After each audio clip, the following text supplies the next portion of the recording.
పిఠాపురం ఆవిర్భావ సభలో పవన్ కళ్యాణ్ గెలుపన్నది కేవలం జనసేన కార్యకర్తల సంకల్పం, ఆశయం, ఆకాంక్ష తప్ప వేరెవరూ ఆ గెలుపులో పాత్ర వహించలేదని చెప్పి నాగబాబు గారు స్పష్టంగా ప్రకటిస్తూ, అక్కడ పవన్ కళ్యాణ్ గెలుపుకోవటం కోసం అహర్హం శ్రమించి తన రాజకీయ జీవితాన్ని ఆయనకి అంకితం చేసి తనకు వేరే ప్రతిఫలం ఏదో ఇస్తారని ఆశించిన తెలుగుదేశం పార్టీ నాయకుడు వర్మని కనీసం పేరు కూడా ప్రస్తావించడానికి ఇష్టపడని ఆ సభ చాలా మందికి ఆశ్చర్యం కలిగించింది.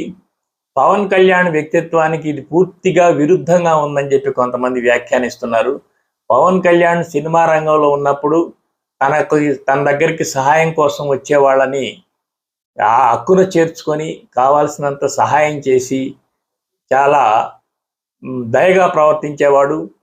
తనను కలవడానికి వచ్చిన వాళ్ళని తనే స్వయంగా వెళ్ళి కలిసి వాళ్ళని ఆశ్చర్యపరిచేవాడు అని ఈ రకంగా పవన్ కళ్యాణ్ యొక్క వ్యక్తిత్వం గురించి అనేక రకాలుగా సినిమా రంగంలో ఉన్నప్పుడు చెప్పుకునేవాళ్ళు.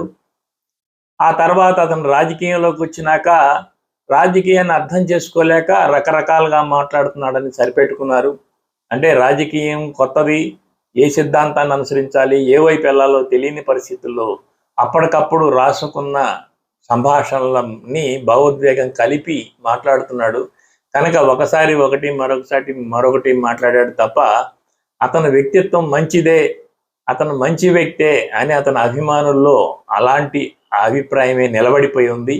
కానీ ఇప్పుడు ఆయనని ప్రతి సభలో ఆకాశానికి ఎత్తేసి రాముడికి హనుమంతుడు ఎలాగో నీకు నేను అలాగా అని చెప్పే బండ్ల గణేష్ ఈరోజు పిఠాపురం సభకు సంబంధించి ఒక చిన్న ట్వీట్ చేశాడు.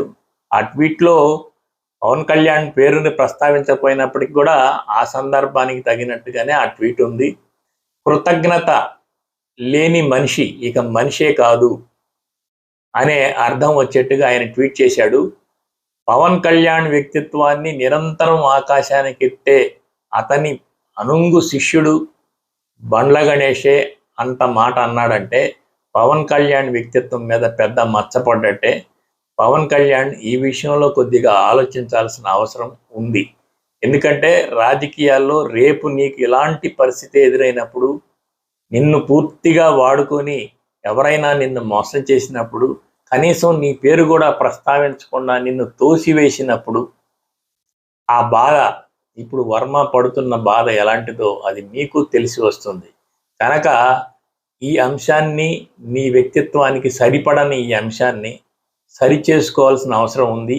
గెలుపిచ్చిన అహంకారంతో నీ వ్యక్తిత్వంలో ఇలాంటి మార్పు సరైనది కాదు.